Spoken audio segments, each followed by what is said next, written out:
एक ॲडव्होकेट म्हणून एक डॉक्टर म्हणून त्यांना निवडून दिलं, पण त्यांच्याकडे अनेक वेळा पाठपुरावा केला की जो मोठा निधी असतो तो केंद्रातून व राज्याच्या जे काही आमदार खासदार असतात त्यांनी तो करायचा असतो.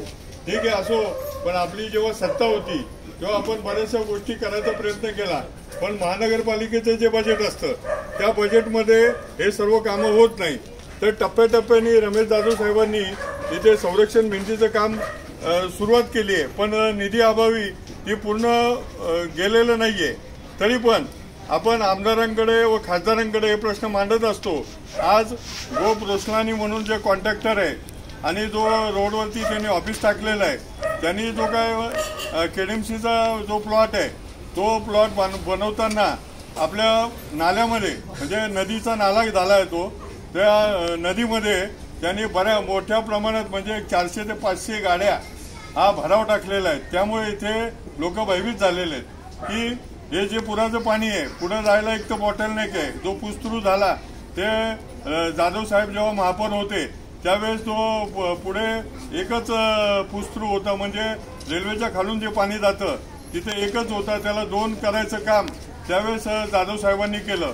इथे संरक्षण भिंत बनवायचं काम केलं आणि हे जे केडीएमसीच्या माध्यमातून जे काय डेव्हलपमेंट चालू आहे त्याच्यात आजच्या तारखेला जे भयभीत व्हायचं कारण म्हणजे जो बिल्डर आहे त्या बिल्डरला आम्ही वैयक्तिक भेटलो, मी आणि आमचे काही पदाधिकारी त्याला भेटलो व त्यांना सांगितलं केडीएमसीचे अधिकारी नवांगुळ असेल, शहर अभियंता असेल, लेडीज आलेली आहे, तिला पण घेऊन आलो होतो आणि त्यानंतर त्यांना निदर्शनास आणून दिलं की येथील लोकांची जी काय समस्या आहे ती पुराच्या पाण्याची आहे. कारण की अतोनात दुःख होतं. हे पंडितजी समोर बसलेले पिवळे शर्टवाले, त्यांना आठवत असेल की पुराचं पाणी जेव्हा घुसलं होतं तेव्हा इथे शिवसैनिक त्यांच्या घरापर्यंत ज्यांचं शेवटच्या टोकाला घर आहे आणि नारळाचं झाड आहे त्यांच्या, आणि पुराचं पाणी जेव्हा घुसलं होतं जेव्हा 70 ते 80 वर्षाची त्यांची आजी आई हिला सुद्धा काढायचं काम आपल्या शिवसैनिकांनी केलेलं. इथे सर्व साक्षीदार आहेत, बरोबर आहे, व बाकीचे पण होते त्यावेळेस, तर ते सुद्धा सांगू शकतील. म्हणजे शिवसैनिक हा सर्व काम करतो. 80% समाजकारण, म्हणजे कुठली जीवाची पर्वा न करता. अनेक प्रेतं इथं वाहत होती आणि एक अपंग मुलगी यावेळेस तिथे गेली त्यावेळेस सुद्धा तिथे आपण बॉडी काढली. म्हणजे एवढ्या भयान परिस्थितीत इथले जेव्हा शिवसैनिक काम करतात आणि आपण भाजप सरकार असेल, शिंदे सरकार असेल, त्यांनी मोठ्या मोठ्या वल्गना केल्या की एवढा 1000 कोटी, पहिले ते देवेंद्र फडणवीस यांनी सांगितलं 6,500 कोटी कल्याण डोंबिवलीला डेव्हलपमेंटसाठी दिलेले. ते 6,500 कोटीमध्ये काहीच म्हणजे 5 कोटी पण सुद्धा इकडे मला दिसलेले नाहीत. हा जो आपला जो नदी आलेली आहे त्याला 40 ते 50,000 लोक इथे प्रभावित होतात. हा साईनगर वाढणं धरता खडेगोलवलीपासून तर काटेमानवली नाक्यापर्यंत, म्हणजे आपलं हनुमान नगरपर्यंत, अशोक कुबलच्या घराच्या फूटपर्यंत हे पाणी भरत असतं आणि हे वेगवेगळे आपण निदर्शनात आणून दिलेलं आहे. ठीक आहे, आम्ही आमच्या परीने प्रयत्न करत असतो. जो गोप रोशनानी बिल्डर आहे त्याला सुद्धा आम्ही जाऊन त्याच्याशी कडाक्याचं भांडण झालं त्या दिवशी आणि त्या भांडणामध्ये सांगितलं की तू जर हे मातीचा भराव जर उचलला नाही 15 दिवसामध्ये त्या मातीचा भराव तुझ्या ऑफिसमध्ये आम्ही आणून टाकू. कारण की ते एकमेकावर ढकलतात. ते बिल्डर म्हणतो केडीएमसीचे बघेल, केडीएमसी बोलते बिल्डर बघेल, आणि सर्वसामान्य जनतेला प्रश्न पडलाय की हे संकट आपलं दूर कसं व्हायचंय. तर त्यासाठी आमचे प्रयत्न चालू आहे. भले आजच्या तारखेला काम सुरू नाहीये, पण एक 8 दिवसामध्ये ते काम आम्ही स्वतः उभं राहून हे मातीचा जो भराव आहे तो पूर्णपणे काढल्याशिवाय तिथून हलणार सुद्धा नाहीये. म्हणजे बघा, आम्ही जे शब्द देतो तो पाळतो आणि आम्ही जे बोलतो ते करतो. भले कोण येवो न येवो, मी व रमेश जाधव साहेब मागे पण त्या नदीमध्ये उपोषणाला बसलो होतो. आठवत असेल, पोलीस स्टेशनच्या बाजूला 2 दिवस उपोषण सुरू होतं आणि ते कशासाठी उपोषण होतं की याची जी संरक्षण भिंत आहे आणि जे काय आता रमेश जाधव आपल्या बोलण्यात सांगतीलच तुम्हाला काय कुठला निधी आहे काय आहे ते कलेक्टरकडे कसं काय पाठपुरावा केलेला आहे. म्हणजे आपण काय गप बसलेलो नाहीये, हे सर्व करत असताना गप बसलेलो नाहीये. तर हे जे काय पाण्याचा जो प्रश्न आहे, जो काय पुराचा प्रश्न आहे, तो म्हणजे एक 10 ते 12 दिवसात हा नदी ही साफ केली जाईल व मोठ्या प्रमाणात त्याचा गाळ हा काढला जाईल हे मी सांगतो आपल्याला. मी खात्री देतो की आम्ही ती सर्व चर्चा केलेली आहे, अधिकाऱ्यांशी केलेली आहे, बिल्डरशी केलेली आहे आणि ते करायला त्याला भाग पाडू. ठीक आहे, आपण आता निवडणुकीच्या निमित्त जमलेलो आहे, आपल्याला बऱ्याच समस्या आहेत, पण केंद्राच्या ज्या समस्या आहेत, केंद्राचं इलेक्शन आहे तर त्याबद्दल बोलायला पाहिजे. आज रेल्वे स्टेशन असतील, कल्याण असेल, विठ्ठलवाडी असेल किंवा अनेक हे असेल, आपण जे काय तिकीट घर केलं, बऱ्याच वर्षाची आपली मागणी होती तिकीट घराची, तर कल्याण डोंबिवली महानगरपालिकेच्या अखेरीत जे काही स्टेशनं येत होती आणि केंद्राच्या अखेरीत येत होती तरी पाठपुरावा आपला होता. आपण रेल्वेची संयुक्त बैठक घेतली DRMकडे मुंबईला, त्यावेळेस कल्याण स्टेशनची काय समस्या होती, PN पार्क, कल्याण स्टेशनला उतरल्यानंतर PN पार्कना साधी उतारी नाही, तर बराच प्रयत्न केल्यानंतर प्लॅटफॉर्म नंबर 7च्या बाजूला बुकिंग ऑफिसच्या इथे आज बाथरूम झालेलं आहे. ठीक आहे, छोट्या मोठ्या गोष्टीचं काय महत्त्व नाही आहे आम्हाला, हे मोठे मोठे कामं झाले पाहिजे, पण ते पाठपुरावा आम्ही खासदाराकडे वारंवार करत होतो. जेव्हा जेव्हा आम्ही प्रश्न घेऊन जात होतो, अरे तुमचं तेच पडलंय का, अजून तुमचं तेच पडलंय का, पण आम्ही त्यांना जेव्हा निवडून देतो तेव्हा आम्ही आमचं सांगत होतो, पण त्यांनी काय पाठपुरावा केला नाही, कागदावरच ती योजना राहिली. लोकरामचा ब्रिज असेल, अनेक लोकांना आज तिकडं तुम्ही जर गेलात भगवतीकडे तर अनेक मोटरसायकली रोडवरच उभे आहेत, म्हणजे कमीत कमी 4 ते 5 हजार मोटरसायकली रोडवर उभे आहेत आणि ते PN पार्क नसल्यामुळे लोकांना अत्यंत दाटीवाटीतून भाजी मार्केटमधून कसं तरी जायला लागते.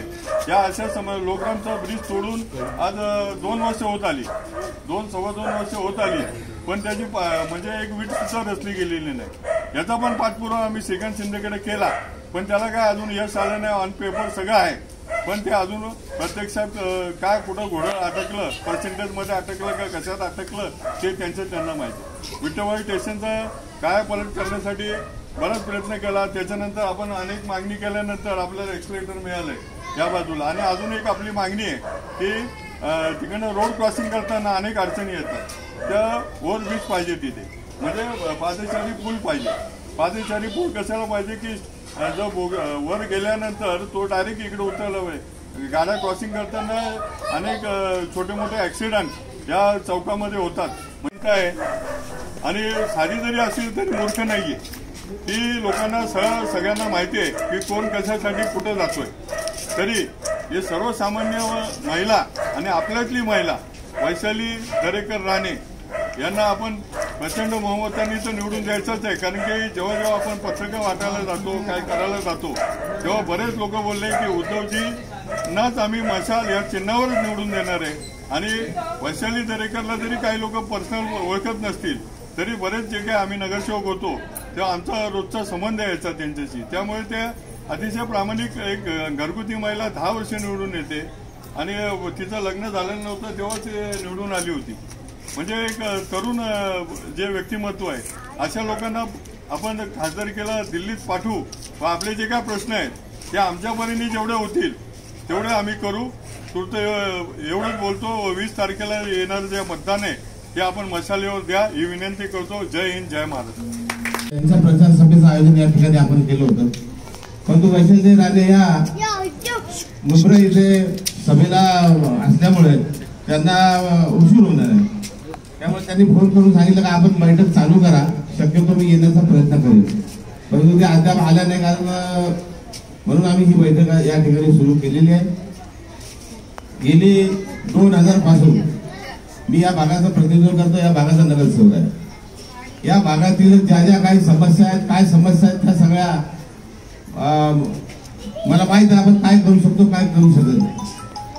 गेली 2005च्या महापुरात आपण जर परिस्थिती बघितली असते आपल्या वार्डाची तर किती भयानक होती, आणि त्याच्यानंतर आजची परिस्थिती आपण बघा. काय वेळेला काय होतं, कोणी एखादा नेता येतो आणि आपलं मन कुलुषित करून जातो. खरं बघायला गेलं तर ह्या नाल्याचं जे विस्तारीकरणाचं काम होतं ते आपण 2005च्या पुराच्या नंतर आपण करायला घेतलं. त्याच्या अगोदर ह्या नाल्याला साधी संरक्षण भिंत नव्हती. 2005च्या महापुराच्या अगोदर आपण सुदर्शन कॉलनीची मोठी भिंत बनवली, मोठा नाला त्या ठिकाणी बनवला आपण. आणि त्यामुळे बघा आपण जेवढा जिथे पूर आला त्या पुरात सुदर्शन कॉलनी असो का त्या ठिकाणी कुठल्याही पाण्याचा प्रभाव त्या ठिकाणी गेला नाही.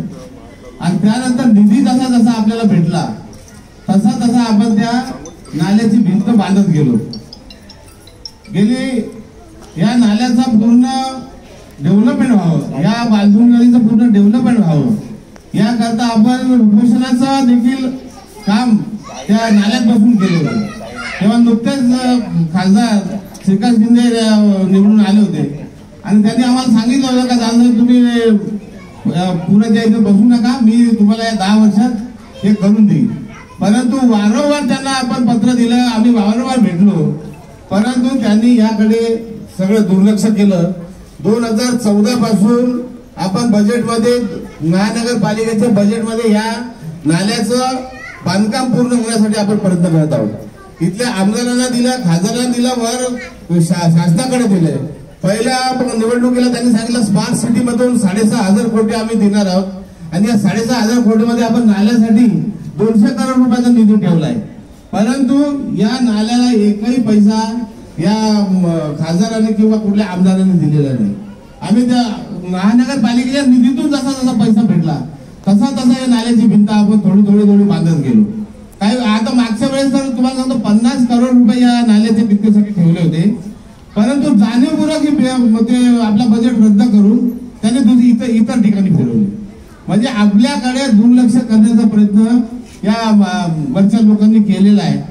पण त्याला आपण त्याला न बघता सतत पाठपुरावा आपण करत आलेलो आहोत. काही वेळा काय होतं आपल्याकडे येतात एखाद्या कोणी येतात लिडर आणि ते काय लोकांना काय वेगळी बातम्या सांगत बसतात. खरं बघायला गेलं जी लोक इथं येऊन बोलतात ती या भागात राहणारी पण नाही, त्यांचा काही संबंध नाही आणि ती लोक येऊन इथं आपल्या लोकांना भडकवत बसतात का हे होणार आहे ते होणार आहे. खरं बघायला गेलं तर हा पुन्हा लिंक रोड जेव्हा आपण रुंदीकरण करायला घेतला होता तेव्हा ह्या ब्रिजची उंची स्मशानभूमी समोरची ब्रिजची उंची वाढवणार होतो. परंतु आता मागच्या वेळी कोण नेते आले होते त्या नेत्यांनीच आलं तिथं त्या कॉन्ट्रॅक्टर त्या एक्झिक्युटिव्ह इंजिनियरची भूलचूक घातली आणि त्यामुळे ते काम अर्धवट सोडून तो कॉन्ट्रॅक्टर गेला निघून. त्या स्मशानभूमी समोरचा ब्रिज आणि आपल्या जरीमारी मंदिरचा बैल गायकवाडच्या तिथला तो ब्रिज, हे 2 ब्रिज आपण उंची वाढवणे आणि तिथले ते हे करण्यासाठी केले होते. परंतु तिथं ते त्या कॉन्ट्रॅक्टरच्या भांडणामध्ये आणि ते सगळं सतत राहिलं आणि ते आजपर्यंत तसं ते राहिलेलं आहे. परंतु काही हरकत नाही, आपण या ठिकाणी त्या नाल्याच्या डेव्हलपमेंट संदर्भात मान्य आयुक्तांना आपण दिलं होतं, मागे पण आम्ही भेटलो होतो. त्यानंतर आयुक्तांची भेट या ठिकाणी घडवून आणली. आयुक्तांनी स्वतः लेडीज आयुक्त आल्या होत्या त्या सगळ्या याची पाहणी करायला. त्यावेळेस त्यांना दाखवलं, त्यांना परिस्थिती दाखवली आणि त्या परिस्थितीनुसार त्या लोकांनी काम पण हाती घेतलंय. परंतु आचारसंहितेचा काळ आणि येणारा पावसाळा त्यामुळे या वर्षीच्या काळात ते काय होणं शक्य नाही. परंतु पावसाळ्यानंतर या पुलाचं काम ते तातडीने सुरू करणार आहे. कारण टेंडरची प्रक्रिया पण देखील आता 20 तारखेनंतर ती सुरू करतील. 4 मे नंतरच होईल, कारण आता 4 जून नंतर ही प्रक्रिया सुरू झाल्यावरच त्या ब्रिजचं आणि असं काम सुरू होईल. आपण बघा मागच्या वेळेस मागील वेळी आपलं फुलथ्रू बोगद्याचं आपण काम केलं तेव्हा रेल्वेचं शरद पाटील सांगितलं फुलथ्रू बोगद्याचं आपण काम केलं तेव्हा रेल्वेच्या पुलाखाली एकच बोगदा त्या ठिकाणी होता. त्याच्यानंतर आपण बनवल्यानंतर ते 2 बोगदे मोठे त्या ठिकाणी तयार झाले आणि त्याच्यामुळे पाण्याचा जो निचरा होतो तो निचरा जास्तीत जास्त प्रमाणात होत असताना या ठिकाणी पाणी येत नाही. तर मागच्या थोडं जरी पाणी आलं तरी आपल्याकडे पुराचं पाणी येत होतं. आता काय झालंय, आपल्या इथलाच हा भाग नाही. आपण जर तिकडे बघितलं गोदरेज हिल आपल्या त्या याचा एसटी डेपोच्या मागचा भाग कल्याण पश्चिमेला तिथे जर बघितलं तिथे मोठे संकुल झालेले. त्या संकुलाला त्यावेळेस अर्ध्या उल्हासनगरमध्ये हद्दी येतात, अर्ध्या आपल्या कल्याणमध्ये येतात. त्यामुळे त्या उल्हासनगर महापालिकेवाल्यांना पण आम्ही 10 वेळा अर्ज विनंत्या केल्या का तुमचं हे जे या बांधकामाला जेव्हा तुम्ही परवानगी देता तेव्हा नाल्याची ब्रिज सोडून तुम्ही परवानगी द्या. पण तेव्हा त्या उल्हासनगर वाल्यांनी पण काय ऐकलं नाही. आपल्या याच्यात तर समजा हे आत्ता इकडचे महापालिकेचं काम सुरू झालेलं आहे, पण त्याला पण देताना परवानगी महापालिकेने नियमानुसार दिलेली आहे. कारण त्या आम्ही 2-3 वेळा भेटलो, त्याच्यात महानगरपालिकेचे आम्ही सगळी मंडळी गेलो होतो आयुक्तांकडे, एक्झिक्युटिव्ह इंजिनियरकडे. त्यांनी तेव्हा त्या कॉन्ट्रॅक्टरला पण बोलवलं होतं आणि त्याला सांगितलं, त्यांनी त्या नियमाप्रमाणे त्याला ती परवानगी दिलेली आहे. परंतु हे करत असताना जे त्यांनी बांधकाम केलं होतं त्या बांधकामाची जी भरणी होती ती भरणी त्यांनी त्या नाल्याच्या बाजूला टाकली. त्यामुळे काही लोक कशा आपल्या स्वार्थासाठी पण हे काम करत असतात. तुम्हाला सांगतो, माझं आता हे बोलण्याचं हे नाही आहे, पण स्वार्थासाठी पण काही लोक हे करत असतात. त्याच्यावर कुठला तुम्ही विश्वास ठेवू नये. कारण आता परवा शरद पाटील सगळे लोक त्या बिल्डरकडे गेली होती. त्यांनी सांगितलं का आपण हा भराव सगळा पावसाळ्यापूर्वी काढून टाकणार आहे. आणि आम्ही गेलो तेव्हा पण सांगितलं का आयुक्ताच्या समोर त्यांनी सांगितलं का जी खोदाई आम्ही याच्या बांधकामासाठी केलेली आहे ती खोदाई तिथं ठेवलेली आहे. ती खोदाई आम्ही पूर्णपणे काढून त्या याच्या पावसाळ्यामध्ये करणार आहोत. आणि त्याचा आता कसं आहे, बांधकाम करताना नाल्याच्या दोन्ही बाजूचं बांधकाम त्या ठिकाणी होणार. त्यामुळे कोणी बोलतं हे बांधकाम झालं तर इकडे पाणी आहे तिकडे पाणी, तसं नाही. काही दिवसापूर्वी तुम्हाला मी सांगतो, 5 वर्षाच्या अगोदरची गोष्ट आहे, या ठिकाणी बिल्डरनी हा रस्ता तयार करण्यासाठी घेतला होता. हा रस्ता 30 फुटाचा रस्ता करणार होतो. या रस्त्याला मी विरोध केला का हा रस्ता जर तुम्ही झाला तर भविष्यात या समोर असलेल्या जागेवर पूर्ण भरणी होऊन या भागातील अनेक चाळी आपल्या या ठिकाणी डुबल्या असतात. त्याचा कोणी हे करत नाही. आणि आपण वेगळे कोणी येतात त्याला आपण खरं मानतो. परंतु मी तुम्हाला सांगतो, आम्ही वारंवार आपल्या वार्डातलं काय काम आहे, आमच्या विभागातलं काय काम आहे, हे काम आपण वारंवार आम्ही पाठपुराव्याशी करत असतो. कुठल्याही प्रकारची दखल, बघा तुम्हाला आज सांगतो, या वार्डामध्ये कोणाला तुम्हाला तक्रारी करायची कोणाला भेटली आहे का तक्रार? तुम्ही आल्यानंतर तुम्ही कुठल्याही प्रकारचे पाणी असो, लाईट असो, फुटपाथ असो, या सगळ्या तक्रारी आपण पूर्ण केलेल्या आहेत. परंतु काही लोक काय असतात, नुसतं भडकवण्याचं काम करतात, येतात, हे काम नाही ते काम नाही ते काम नाही आणि बाजू जातात निघून. स्वतःच कसं असतं, एक शासनाकडे एखादा पत्र व्यवहार करायचा झाला त्याची पाठपुरावा करायला लागतो. केवळ पत्र देऊन त्या आणि व्हॉट्सअपला टाकून फेसबुकला टाकून त्याचं काही काम होत नाही. त्याच्या पाठीमागे धावायला लागतो. ते धावण्याचं काम आम्ही करतो. आम्ही संघटनेचे सगळी लोक करतात, शिवसेनेची सगळी लोक करतात आणि शिवसेनेच्या माध्यमातूनच आजपर्यंत आपल्या या विभागात सगळी कामं झाली. भविष्यात देखील आपण जी काय कामं असतील ती कामं आपण नेहमी करण्याचा प्रयत्न करणार आहोत, आपण ते करणार आहोत. पण हे करत असताना आजचा जो विषय आहे, आज आता परवा 20 मेला आपली निवडणूक आहे. आपल्या शिवसेनेच्या माध्यमातून उद्धव बाळासाहेब ठाकरे या पक्षाच्या माध्यमातून या ठिकाणी वैशाली दरेकर राणे यांना आपल्या पक्षाने उमेदवारी दिलेली आहे. समोरचा उमेदवार मातब्बर आहे, पैशाचा पाऊस पाडणारा उमेदवार आहे. परंतु आपला उमेदवार हा गरीब उमेदवार आहे. त्यांच्या कौटुंबिक जर परिस्थिती आपण बघितली तर आपण आपल्या तुम्ही आपण बघू शकता. कारण कुटुंबात निवडणूक लागली तर कुटुंबाला खासदारकी बोललो तर बराच मोठा पैशाचा हे लागतो. परंतु उद्धव साहेबांनी त्यांना सांगितलं, तुम्ही मॅडम तुम्ही लढा. शिवसेनेच्या माध्यमातून आपण बऱ्याच ठिकाणी जर आपण बघितले तर शिवसेनेने अनेक ठिकाणी कंडक्टर असो, पानवाला असो किंवा अजून काय असो, रिक्षावाला असो. आता माझ्यासारखीची परिस्थिती आहे, मी तर रिक्षावाला होतो, रिक्षाने मला तिकीट दिलं उद्धव साहेबांनी. त्यानंतर पुढे आपण वाढत गेलो ना, म्हणजे काही नसताना देखील उद्धव साहेबांनी बाळासाहेबांनी आपल्याला मोठं केलेलं आहे. त्यामुळे बाळासाहेबांचं रूल्स, उद्धव साहेबांचं या ठिकाणी खरोखर मी मनापासून अभिनंदन करतो का आपण या ठिकाणी एक घरगुती कौटुंबिक स्त्रीला या ठिकाणी उमेदवारी दिली. आमच्या विभागातून तर आपण नेहमी शिवसेनेला मतदान करत आलेलोच आहोत. परंतु काही वेळा काय होतं का आपण प्रत्येक बऱ्याच ठिकाणी फिरतो आणि आपल्याच भागात आपण फिरण्याचं टाळतो.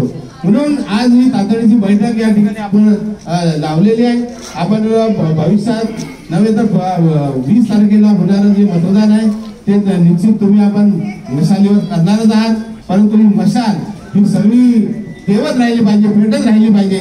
या अनुषंगाने आपण 20 तारखेला आपण आपल्या घरातल्या आपल्या सर्व मंडळींना घेऊन मशालीवर शिक्का मारा. ही जी काही कामं आहेत ती कामं निश्चित होतील. आपण कोणाच्या भडकवण्यावर जाऊ नका आणि कोणाच्या भडकवण्यावर जाऊन कामं काय होणार नाही. तुम्हाला मी सांगतो, जी लोक येतात ती लोक नुसतं भडकवून आणि काय बोलून निघून जातात.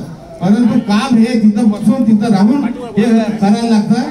त्यामुळे आपण कोणावर कुठल्या या अफवावर विश्वास ठेवू नका. हे काम जे होणार आहे ते आता पावसाळ्याच्या नंतरच होईल. अनेक तुम्हाला अजून एक सांगतो, पावसाळ्यात नेहमी काय पुराचा फटका आपल्याला काय बसत नाही.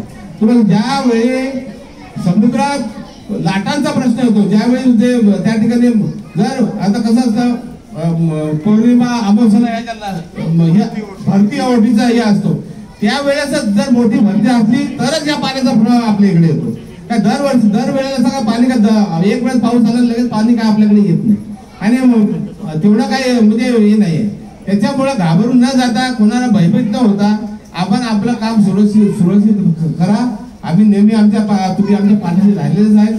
हे काम नाल्याचं जे काम आहे ते निश्चित करण्याचा प्रयत्न करू. या पुलाचं आपण काम करतोय आणि हे काम आपण लवकरात लवकर करण्याचा प्रयत्न करू. एवढंच या ठिकाणी सांगतो. आपण 20 तारखेला न चुकता 20 मेला आपण मशाल या चिन्हावर आपलं निशाणी मत देऊन आपल्या उमेदवाराला निवडून आणा. एवढंच या ठिकाणी विनंती करतो आणि तुमचं थांबतो. जय हिंद, जय महाराष्ट्र. पहले लाइट बिल भरेगा, फिर पानी बिल भरेगा, घर टैक्स भरेगा, घर का राशन जमा करेगा, बच्चों को स्कूल पढ़ाएगा, क्या क्या करेगा. उसके लिए बचत कुछ है ही नहीं. जो सरकार को करना चाहिए वो कर नहीं रही है. रोड की सुविधा, घर की सुविधा, पानी की सुविधा, जैसे जैसे पॉपुलेशन बढ़ रहा है वैसे वैसे जो जरूरतें हैं वो पूरी नहीं हो रही है. आज इस खड़ेगली वार्ड में इतना ट्रैफिक है, लोगों को चलने के लिए जगह नहीं है. इतना मार्केट है, इस मार्केट में जो एयर पोल्यूशन होता है जो सरकार को नोट करना चाहिए, वो एयर पोल्यूशन से लोगों का गला खराब हो रहा है. मेरा भी गला खराब हुआ क्योंकि ये पोल्यूशन में इतना ट्रैफिक, धूल, मिट्टी जो भी है लोगों बर्दाश्त नहीं कर पा रहे. इसके ऊपर सरकार कोई कदम नहीं उठा रही है. लोगों को यहाँ पे जो दुकानदार है उनके ऊपर वार किया गया. कैसे किया? GST से. पहले गरीब लोग जो थे वो लोग जो आमदनी कमाते थे, जो वड़ा पाव बेचने वाले हैं, जो चाय बेचने वाले हैं, जो दुकानदार है, उनको GST नहीं भरना पड़ता था. लेकिन ये GST आया. अभी वो गरीब आदमी GST भरने के लिए पहले एक CA को बुलाएगा या किसी ऐसे आदमी को बुलाएगा जिसको कंप्यूटर चलाने आता है, तो उसका भी पैसा उसको देगा. मतलब इनडायरेक्टली गरीब आदमी के पेट पे लात. इसमें संशोधन लाया जा सकता है लेकिन वो भी नहीं हो रहा है.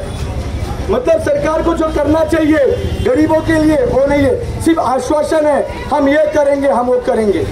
कुछ हो नहीं रहा है. सरकार आती है झूठ बोल के, उनकी सरकार आ गई, उनका काम हो गया, अपना काम बनता, बाहर में जाए जनता. यही काम पे काम हो रहा है. मैं आप सबसे आशा करता हूँ कि ये महिला उम्मीदवार, स्थानीय उम्मीदवार हमारे बीच में इस बार मिली है, वैशाली ताई दरेकर के रूप में, जो कि लोगों के बीच में जा रही है, लोगों के घर में जा रही है, चाली में जा रही है, उनसे उनकी समस्या पूछ रही है. आज वैशाली ताई का जितना भी भाषण होएगा उसमें उनका सबसे पहला मुद्दा है पानी का. आज हम लोग कभी एक दिन पानी नहीं आता, कभी 2 दिन पानी नहीं आता. वैशाली ताई ने वादा किया कि पानी का मुद्दा समाप्त करेंगे. तो मैं आने वाले 20 तारीख को सबसे यही अनुरोध करूंगा कि आने वाले 20 तारीख को मशाल को चुन के 2 नंबर का बटन दबाइए और अपने ज्यादा से ज्यादा वोटों से वैशाली ताई दरेकर को विजयी बनाइए. शिवसेना, शिवसेना.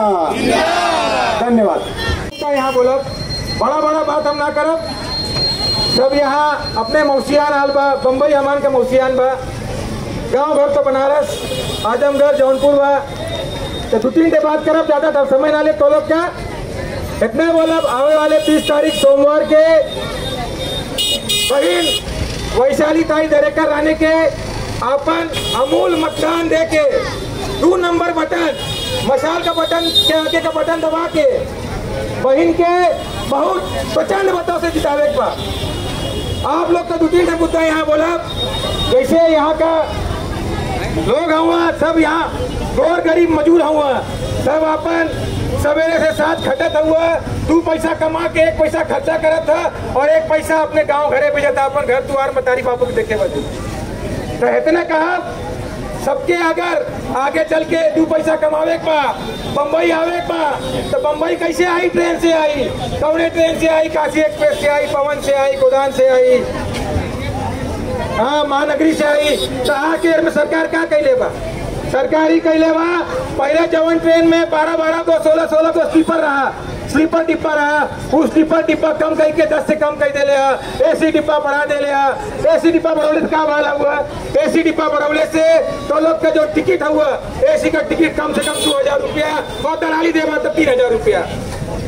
तो हम इतना कहा यहाँ से तो के तेरे घरे जाए एक बार, साल में एक बार अपने घरे जाला, मतारी बाप से मिले, मेहनत करके मजूरी करके 2 पैसा कमा के सब जाने जाला, अपन घर द्वार बनवावे, खेत देखे, खेत अगोरे। तो इतने कहा कि सरकार तो लोग के साथ जाऊन करा दिया, तो लोग के भेड़ बकरी मतीन जाऊन ट्रेन में ठूस ठूस के तो लोग घरे जाते हुआ। एक ट्रेन में एक डब्बा में 72 टिकट, लेकिन जाए वाला 150-200 में नहीं। लड़का 6 रंग का टिकट निकलने के बाद भी आराम से तो लोग 24-26 घंटा का सफर ना कर सकता। तो इतने कहा सरकार के तो लोग के जवाब देने के बाद सवाल पूछे के बाद कि इतना महंगाई काहे के, ट्रेन में डिब्बा कम काहे कर देना, स्लीपर काहे के सिक्कोत बढ़ा देना, काहे के हवान का टिकट महंगा हो गया हुआ। ओकरे बाद तो लोग जवान यहाँ तो लोग का महंगाई हुआ, तो लोग के जो दाल हुआ, चावल हुआ, कुल महंगा हो गया हुआ। चावल एक 40 रुपया के नीचे तो अच्छा चावल तो लोग खाए के ना मिली, उन्हें तो लोग राशन के चावल बेचिए 40 रुपया किलो। तो महंगाई का पारे बा आप लोग सोच समझ के आओ वाला 20 तारीख के बहन वैसा ही तैयारी करके 55 बहुमतों से विजयी बनाई। उनका मत या मसाल मसाल मसाल। जय सिया राम। वर्षी आपण पाण्याच्या पुरात आपले जे नाल्याकडचे जे घरं असतात ते पाण्यामध्ये जातात, तसेच दरवर्षी आपण इथे पाण्याच्या पुरात जाणं असल्यामुळे कोणी आपल्यापर्यंत संरक्षण भिंत बांधलेली नाही। तसेच स्मशानाच्या जवळ जो नाला आहे तो रुंदीकरण करणे गरजेचं होतं, पण या 10 वर्षात आपल्या खासदारांनी किंवा इतर कोणी तो नाला रुंद केलेला नाहीये, त्याचे फळ आपल्याला भोगायला लागतात। त्याच्यामुळे आपण दरवर्षी पाण्यामध्ये जात आहोत। दुसरं असं की आपल्या विठ्ठलवाडी स्टेशनला विनायक कॉलनी जवळ एक ब्रिज पाहिजे का नाही पाहिजे? त्या विनायक कॉलनी जवळ एक ब्रिज पाहिजे। गेल्या 5 वर्षापूर्वी ज्या वेळेला रेल्वे मंत्रालयाने डिक्लेअर केलं होतं की या विठ्ठलवाडी स्टेशनला 3 ब्रिज पाहिजे होते, त्यातले 2 ब्रिज झालेत आणि हा 3रा ब्रिज अजून झालेला नाही। याचं कारण या खासदारांनी आम्हाला द्यावं। गाजर नेहमी गाजर देण्याचं त्यांचं आश्वासन असतात। या खासदारांना विनंती आहे की आपण जे काय केलं ते बाद झालं, याच्या पुढे आमचा जो शिवसेना उद्धव बाळासाहेब ठाकरेंचा खासदार येईल तो या कल्याण सभेचा खासदार असेल। तसेच जे विठ्ठलवाडी स्टेशनवरती साधी मुतारी आमची व्यवस्थित नाहीये, त्याच्याकडेही कोणी लक्ष देत नाहीये। तसंच ज्या वेळेला आम्ही तो ब्रिज बनत होता 2रा, त्यावेळेला आम्ही मागणी केलेली की एसटी डेपोच्या जवळ आम्हाला एक्सेलेरेटर लावून द्या, त्याचीही मागणी त्यांनी फेटाळली आणि एक्सेलेरेटर पुढच्या साईडला नेला। तर मी आमच्या वतीने पक्षाच्या वतीने आपल्या सर्वांना आश्वासित करतो की येणाऱ्या विधानसभा आपल्या लोकसभेला वैशालीताई दरेकर यांचं चिन्ह आहे मशाल, या मशाल चिन्हाच्या समोरचं बटन दाबून आपण त्यांना भरघोस मतांनी निवडून द्या आणि आपल्या विठ्ठलवाडीचा उद्धार हे करून घ्या। आप लोग जिन समस्याओं के साथ जी रहे हैं उन सभी के जिम्मेदार मोदी सरकार है और इस महाराष्ट्र की सरकार है। इसलिए आप लोगों ने इस लोकसभा चुनाव में आपकी सोच बदलने की जरूरत है। हिंदी भाषी समाज को हमेशा से बरगलाया जा रहा है कि ये भारतीय जनता पार्टी और उनके सहकारी पक्ष आपके हित का काम करते हैं। आप लोग मुझे बताइए, क्या भारतीय जनता पार्टी ने और नरेंद्र मोदी ने हिंदी भाषियों के लिए अलग से सस्ता राशन की व्यवस्था की है क्या? आपको अलग से सस्ता पेट्रोल डीजल मिलता है क्या? हिंदी भाषियों को अलग से 300 रुपए का गैस मिलता है क्या? आपके बच्चों को मुफ्त में शिक्षा मिलती है क्या? नहीं मिलती है। लेकिन आपको सिर्फ ये बताया जा रहा है कि हम राम मंदिर बना दिए हैं, 4 किलो राशन दे ही रहे हैं। तो राम मंदिर बनाने से आपका पेट भरेगा क्या? आपका घर टूट रहा है, आपको रहने के लिए घर नहीं है, लेकिन मोदी जी राम मंदिर की बात कर रहे हैं। राम मंदिर हमारे आस्था का विषय है, राम मंदिर तो बनना ही था और राम मंदिर प्रभु श्री रामचंद्र के कृपा से बनी है। कोई व्यक्ति उस लायक नहीं कि जो प्रभु रामचंद्र को ला सके। वो गाना गाते हैं हम राम को लाए हैं। अरे जब आप राम को ला सकते हो तो इस देश में विकास क्यों नहीं ला सकते? जब आप भगवान को धरती पे ला सकते हो तो विकास क्यों नहीं ला सकते? अच्छे दिन गए। आज कितने सालों से आप झुग्गी झोपड़ियों में 1400-1500 किलोमीटर दूर से आए हैं, कष्ट कर रहे हैं, लेकिन आप एक झुग्गी झोपड़ी से अच्छे घर की व्यवस्था आपकी नहीं हो पा रही है। लेकिन राजनीति के चक्कर में ये भारतीय जनता पार्टी आपको अपना शिकार बना रही है। आपके जीवन में कोई सुधार नहीं आया है, लेकिन उसके बावजूद भी जब चुनाव आएगा तो आप कूद के भारतीय जनता पार्टी को वोट करने जाएंगे। आपको आपके बच्चों के भविष्य की चिंता नहीं है, आपके बच्चों को रोजगार मिलेगा कि नहीं मिलेगा इसकी चिंता नहीं है। मशीन में जो 2 नंबर का बटन है, उस 2 नंबर बटन पे वैशाली दरेकर राणे शिवसेना उद्धव बाळासाहेब ठाकरे ऐसा लिखा होगा। वहाँ एक मशाल का चिन्ह होगा, एक जलता हुआ मशाल जिसके सामने का